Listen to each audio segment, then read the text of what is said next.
que a gente imaginar e mais além, tá? A gente vai falar justamente sobre o uso da inteligência artificial hoje para monitoramento de profissionais que fazem trabalho remoto. É bom lembrar que essa semana um grande banco demitiu cerca de 1.000 funcionários em regime híbrido e home office após identificar por meio de ferramentas digitais justamente uma suposta baixa ali de produtividade. Então, a divergência entre o ponto eletrônico e as atividades registradas em sistema de gestão levantou suspeitas sobre o tempo que realmente era dedicado ao trabalho. Então, para entender os impactos do uso dessa tecnologia na rotina de trabalho, nos direitos dos trabalhadores, nós recebemos mais uma vez aqui no Boletim Gazeta o Wesley Marinho, ele que é especialista em segurança da informação. Seja bem-vindo, Wesley. Fala para a gente quais são os impactos desse uso da inteligência artificial agora voltado para os trabalhadores. O home office sempre foi visto como símbolo de liberdade, né? E agora os trabalhadores vão ter esse monitoramento, ou já estão tendo. Bom dia. Bom dia. É importante salientar que ferramentas como essa elas já são usadas há bastante tempo fora do Brasil, muito antes, inclusive, da pandemia, onde o trabalho remoto já era comum. Só que com a pandemia, a gente teve o trabalho remoto crescendo significativamente no mundo inteiro, inclusive no Brasil. Só que muitas pessoas, elas talvez não tenham a maturidade necessária para trabalhar de forma remota, e aí as empresas começaram a perceber alguns prejuízos na produtividade desses profissionais e começaram a criar ferramentas para fazer esse tipo de monitoramento. No entanto, empresas grandes, né, elas acabam tendo uma grande quantidade de funcionários e fica muito difícil fazer essa captura, fazer essa observação para muitos funcionários ao mesmo tempo. E eles começaram a usar ferramentas de inteligência artificial para fazer esse monitoramento. É importante mencionar que a maior parte dessas ferramentas ela utiliza informações muito simples. Tempo de tela, quanto tempo você arrasta o mouse, se você está clicando, teclado e tudo mais. O que não necessariamente quer dizer produtividade. A pessoa pode ter momentos ali em que ela está pensando, um trabalho mais intelectual, e ela não está efetivamente usando o computador, mas ela está produzindo. E esse é o grande dilema, né, dessas ferramentas nesse momento. O que é produtividade? Está efetivamente teclando, digitando, ou está pensando, trabalhando ali intelectualmente aquela atividade? O que é que prevalece nessa análise? Ela trouxe até um exemplo real, né? É o resultado final do que era esperado para o mês ou é a produção diária? Olha, o que a gente percebe, obviamente essas empresas elas não informam como elas chegaram a essa decisão, mas a gente tem percebido um movimento no mercado focando nessas atividades físicas, de teclar, arrastar o mouse, acessar uma página, colocando isso como uma métrica de produtividade. Então, se você fez o ponto ali, bateu o seu ponto naquele horário específico, ele começa a entender que a partir daquele momento você precisa ter interações com o seu computador frequentes até o horário que você encerra o seu ponto. Se essas interações elas não são identificadas por longos períodos, eles entendem que a pessoa não estava trabalhando. E aí, hoje, o mercado tem essa queixa de: será que eu realmente não estava trabalhando? E as métricas de entrega, considerando horários fora do horário de expediente, muitas vezes elas podem estar sendo ignoradas também. Wesley, a gente observa em alguns casos um monitoramento excessivo e por isso o termo assédio ao algoritmo já vem ganhando espaço. Mas como é que esse termo, esse assédio digital, vamos dizer assim, do algoritmo, ele se caracteriza na prática? Que exemplos a gente já vê no mercado em relação a isso? É importante mencionar que, até considerando o LGPD e algumas regulações trabalhistas, a empresa precisa de uma autorização para fazer o monitoramento desses dispositivos. Principalmente porque muitos dos profissionais eles não trabalham com computadores da empresa, eles trabalham com computadores pessoais. Então, para a empresa instalar algum tipo de aplicativo que vai fazer esse monitoramento, eles precisam da autorização do funcionário.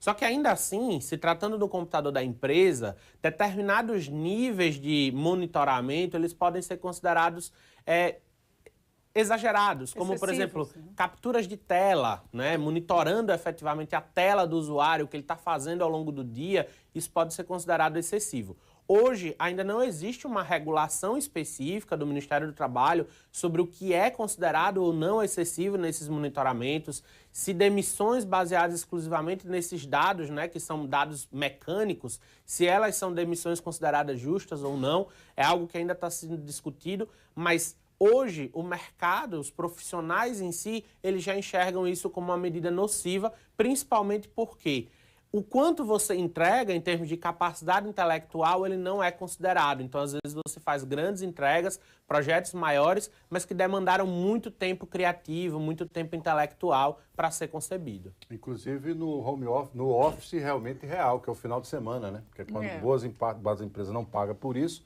mas talvez tenha sido o momento que o próprio trabalhador articulou a perspectiva da próxima semana. Agora, como a inteligência artificial está dominando, vai ter um momento que algumas atividades que reúnam home office e contatos externos, sem a presença desse trabalhador na empresa, ela também vai rastrear o movimento desse trabalhador, podendo interferir que houve desvios de rotas também. Sim, sim. Hoje já existem várias ferramentas para o monitoramento nesse sentido, né? Desvio, a parte de rota propriamente dita para quem trabalha em campo, a parte de trajeto, monitoramento, principalmente quando o profissional utiliza o veículo da empresa para trabalho. As empresas já utilizam hoje soluções para monitorar como essa pessoa dirige, os hábitos de direção desse profissional e avaliar se esses hábitos de direção são condizentes ou não para o perfil que a empresa busca. Mais uma vez, ainda não existem dados, não existem regulações específicas para esse tipo de monitoramento, mas isso já é um fato, já existem empresas, inclusive, vendendo esses serviços em larga escala para que outras empresas possam comprar e implantar na sua rota. Wesley, eu trouxe o caso do banco, da demissão. Esse caso, ele pode se tornar tendência? Estamos caminhando para demissões por meio de dados? Já temos alguns casos, esse não foi o primeiro, acho que esse foi um dos mais relevantes pelo tamanho, né, a quantidade de profissionais desligados, mas a gente já tem tido alguns casos e eu acredito que existe sim uma tendência nos próximos meses e talvez anos da gente ter desligamentos pensando em produtividade. Um ponto super importante que abre a discussão é para que os profissionais eles possam cada vez mais dar visibilidade aos seus resultados, às suas entregas, principalmente trabalhos intelectuais, criativos, que muitas vezes levam dias para ser concebidos e podem parecer algo simples de ser produzido, eles precisam ter visibilidade. Então, a recomendação profissional hoje para essas pessoas é apresentem seus trabalhos, demonstrem ao longo do tempo o esforço que foi necessário. Se você teve uma linha de raciocínio prolongada até conceber aquele produto, dê visibilidade para a sua gestão da concepção desse produto para poder limitar. Mas a gente sabe, no caso específico desse banco, a gente tem relatos na internet de que as pessoas falavam, acabei de fazer uma grande entrega, acabei de impactar num produto que gerou milhões de reais de benefício para o banco, mas infelizmente fui desligado, olhando exclusivamente para os dados mecânicos coletados pela IA. É uma pena, né? E indica que há falha no processo. E é preciso enxergar a produtividade e encontrar um equilíbrio aí. Esse equilíbrio que é difícil, né? Pois é, difícil e complexo, né? Porque, obviamente, o modelo começa a se espalhar de um modo geral. Vai ter um momento que eles vão fazer cruzamento com rede social, saber se dentro do horário que você estava para o trabalho foi publicada e postada alguma foto e até revelando detalhes do seu dia a dia. Porque é o que tem ocorrido, né? As pessoas acabam com essa expectativa de usar muito a rede social, revelando-se muito, né? Até mesmo dentro do horário de trabalho. Com certeza. Hoje, inclusive, as empresas já monitoram se você está conectado na Wi-Fi da empresa, que tipo de acessos você está fazendo. Isso já é bem comum dentro das empresas controlar. Inclusive, a gente teve um caso recente de um desligamento em escala de pessoas que passavam muito tempo em rede social dentro da empresa. Só que o cruzamento desses dados, na época, ele gerou vários problemas, porque pessoas ligadas às áreas de marketing, que ficar nas redes sociais era parte do trabalho delas, acabaram sendo impactadas. Esse foi um caso bem emblemático e foi recente.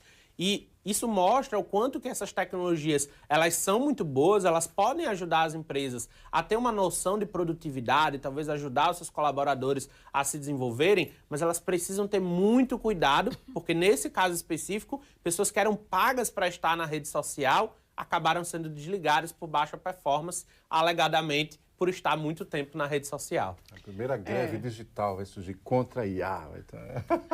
A tendência é de que, só para a gente dar uma amarrada, a tendência é que esse trabalho remoto que é oferecido, e se você entrar, né, a procura de emprego na internet é o que mais tem, a oferta de trabalho remoto, híbrido, ele se torne mais rígido, ou ainda temos ali uma perspectiva de termos trabalhos remotos mais saudáveis, mais sustentáveis? O mercado está caminhando para um modelo mais rígido, e isso é o que a gente tem percebido nos últimos tempos, por vários motivos. Algumas empresas, por opções estratégicas, eles não simpatizam com esse modelo de trabalho e têm buscado cada vez mais justificativas para corroborar uma decisão de volta para o trabalho presencial. Entretanto, é importante salientar que o trabalho presencial ele tem uma desvantagem muito grande da forma como a gente distribui renda no nosso país. Especificamente nas áreas de tecnologia, a gente tem profissionais de altíssima qualidade espalhados por todo o Brasil, inclusive aqui em Alagoas, que não tinham oportunidades, muitas vezes, de trabalhar para grandes empresas pela necessidade de se mudar para São Paulo, por exemplo. E com o trabalho remoto, esses profissionais tiveram acesso a essas oportunidades. Aqui mesmo, em Alagoas, nós temos uma grande quantidade de profissionais trabalhando para grandes empresas. Isso faz com que a renda ela seja distribuída, traga essa renda aqui para o nosso estado e, consequentemente, a gente tem uma evolução cada vez maior de profissionais. Essa volta para o trabalho presencial, na minha opinião, ela é um retrocesso do mercado. Por quê? Porque o mercado ainda não conseguiu gerenciar corretamente os profissionais. Obviamente, existem cargos e cargos, existem modelos de trabalho. Cada caso faz sentido um trabalho presencial, híbrido ou remoto. Mas se faz sentido o remoto, ele sempre vai ser a melhor opção para todo mundo, inclusive para a empresa. É isso aí. Wesley, obrigada pela sua participação, sempre muito dinâmico, didático, esclarecedor, objetivo, né? Que é o importante, a gente consegue entender o que o Wesley poderia ter dado explica. essa entrevista remotamente, tá? Também, mas Também. preferiu estar presencial. Então, Boa lembrança. obrigado pela presença.